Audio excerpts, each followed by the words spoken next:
Physical traits are a cheat code, and this ruffles the feathers of dinosaurs. And they will quickly run to the Rolodex of names over the last 15 years and ignore what is happening in the last 5. The game is becoming far more spread out than it's ever been, and college concepts are pouring into NFL playbooks at an incredible rate. In fact, we called 2019 the year of simple, and 2020 doubled down on it. The growth in this trend can only be compared to an avalanche. Pre-snap motion, simplified reads, RPOs, play action, and an emphasis placed on yak is changing the way offense is being played in this league. And if you could design a quarterback for these modern offenses that are only gaining steam, the quarterback you would design is Trey Lance. Because when it comes to modern offense, physical traits are a cheat code. There are 2 traits in all of the quarterbacks in the 2021 draft that grade elite. 2 out of the whole class. And 1 resides in the right arm of Trey Lance. In the short and intermediate passing game, Trey Lance has a zip cap 32 to 35 yards. This is elite. This is pushing Josh Allen territory. And off-platform, despite mechanics that are a little more shaky than Zach Wilson, he still comes in second with the arm talent capabilities that he has in the short and intermediate. On the deep ball, Trevor Lawrence is winning on platform. But when you go back to off-platform mechanics and off-platform arm talent, Trey Lance wins deep ball again. That is 1, 2, 2, and 1 on the 4 quadrants of arm talent. And Trey Lance's arm talent on a full body trait score grades elite. And on athleticism, he grades plus as well. People are getting carried away with his athleticism, and it truly grades between Jalen Hurts and Josh Allen. But if you watch those 2 on Sunday, you see that they are pulling positive gains from their athleticism. And when you combine these 2 on the physical side of the game, you get a cheat code. Because defenses' natural tendency when they see a quarterback who has the plus athleticism that Trey Lance has will be to play zone. But with an elite arm talent like Trey Lance has, that zone will be picked apart with ease. And if that hurts you too much and you move over to man, now the athleticism comes back into play to escape the pocket, extend plays, and pick up first downs down the field. When you combine these 2, the answer for a defense becomes very difficult. And when you give a defense a difficult answer, you get efficiency. And in that efficiency, you drop the level and the standard that you need from all 4 mental traits. Simply because you've set the degree of difficulty in stopping the quarterback so high with the physical traits. Moving over to the functional, you look at pocket mobility for Trey Lance, and what stands out immediately is how crisp and efficient his footwork is. That's not what you'd expect from a player who only played 1 season as a 19-year-old, but that's what you see. He does a good job feeling pressure. You see that on tape as well. And if there's any area where you can really critique this, it's when linebackers are sent delayed from the second level. The second level rushers that he does not see pre-snap have a tendency of surprising him. He'll hold on to the ball and take the lump, or he'll step up and slide away from them at the last second.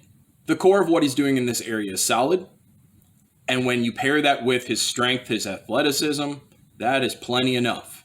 And when you look at Trey Lance's mechanics, you do see a lot of little issues. You can shorten up the release, you can shorten up the stride step, but neither of these are as far off where you want them to be as Josh Allen's were at Wyoming.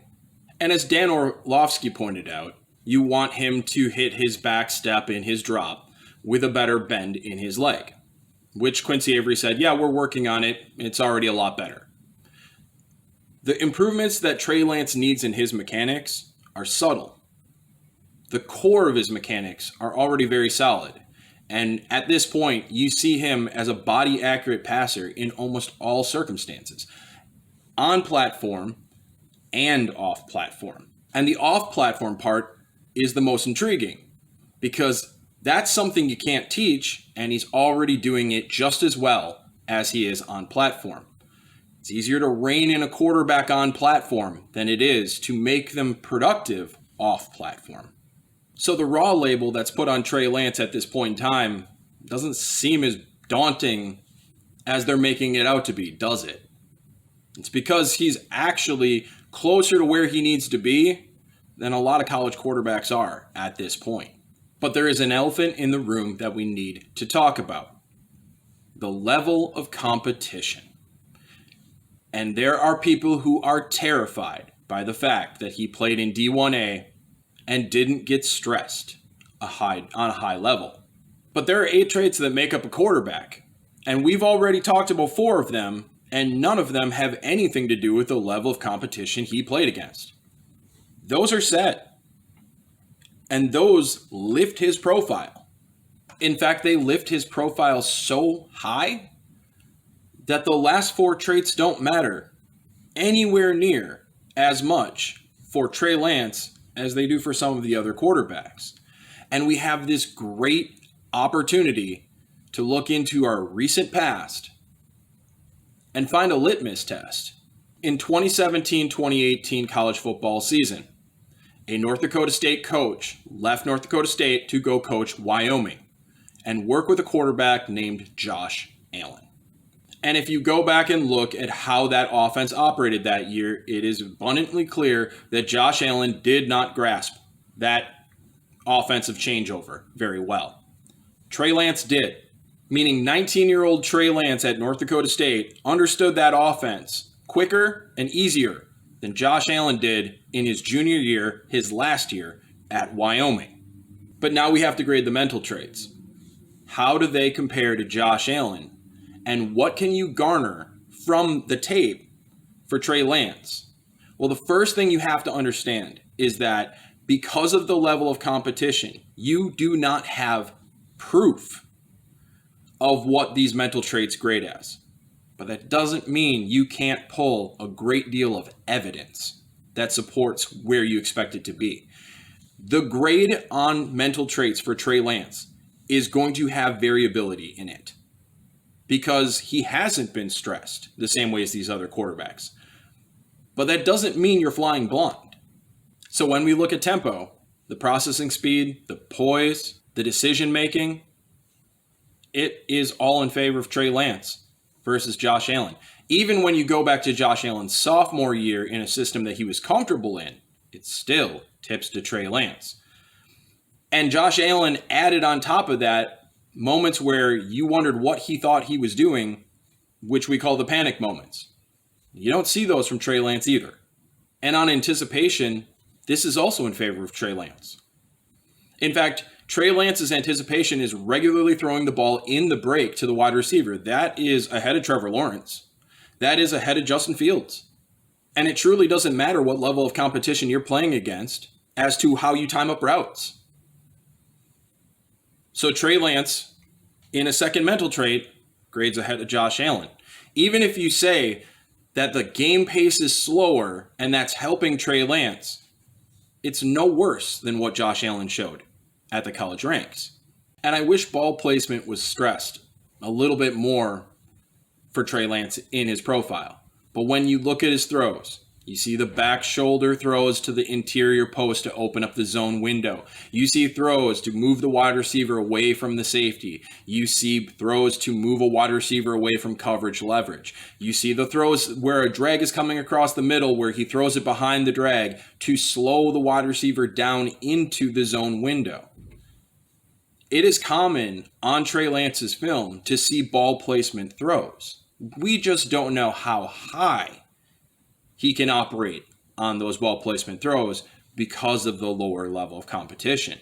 The ball placement overall grades very well, even though he is not a prolifically accurate quarterback. His accuracy is body accurate. Again, that grades better than Josh Allen in college. And the ball placement shows more nuance and more understanding of how to slow a wide receiver down in space than Josh Allen showed in college. The lowest grading mental trait for Trey Lance is vision. We have a question with vision in comparison to Zach Wilson, Mac Jones, and Davis Mills. But when you look at his profile for vision versus Justin Fields and Trevor Lawrence, you see less concerns across the full field than Trevor Lawrence. And you see the concerns on the outside and deep where he identifies safeties and corners breaking on routes. That is worse than Justin Fields. But when you get inside the box, he is much, much stronger at his vision game inside the box, picking tight windows and using his big arm to attack those tight windows inside the box. That is dramatically higher than Justin Fields.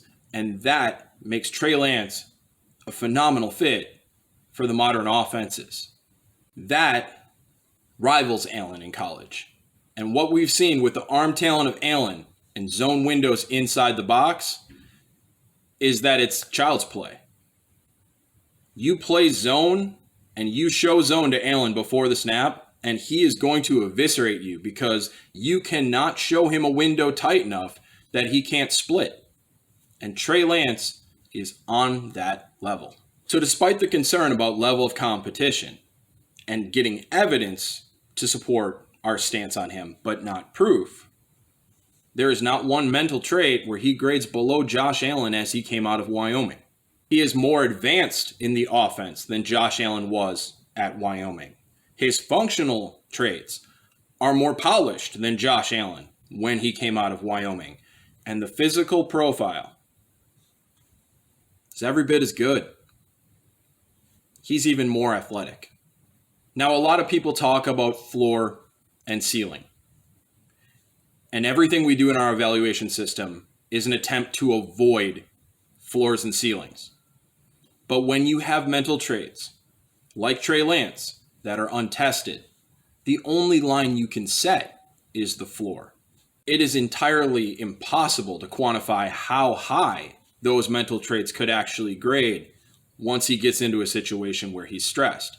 You can only tell the baseline, and the baseline is ahead of Josh Allen. And that makes the grade on Trey Lance kind of inconclusive.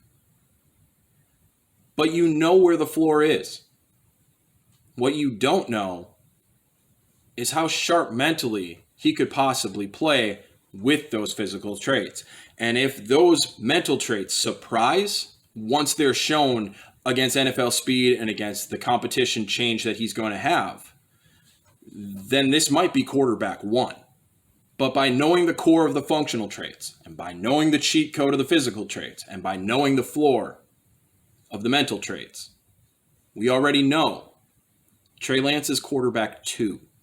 And if you wanted me to handicap it and say who will be the best quarterback from this draft, 60% chance it's Zach Wilson, 35% chance it is Trey Lance, 5% chance it is Justin Fields, and everybody else, 0. We had seen signs for years. And modern offense in 2019 announced to the league that it is here to stay. And it is only building steam. And if you could design a quarterback for this modern offense, like San Francisco at 3, Atlanta at 4, you would design Trey Lance.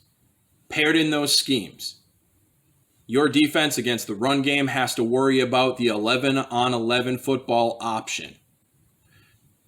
Your defense can't sit in zone because the arm talent will dissect you.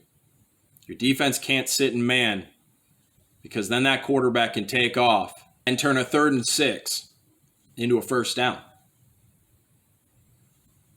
By having talents like this, you stretch a defense wider, and that brings up efficiency. And while more mental quarterbacks will in time be able to jump through the hoops that bring up efficiency, physical traits translate immediately. And the mental traits will take time to catch up, but don't think this quarterback's not pro ready. In Atlanta, Matt Ryan will play this year. In San Francisco, I'd expect to see Trey Lance by playoff time. Welcome to the new NFL. Love you guys. We need you. Stay strong. And I'll see you on the other side.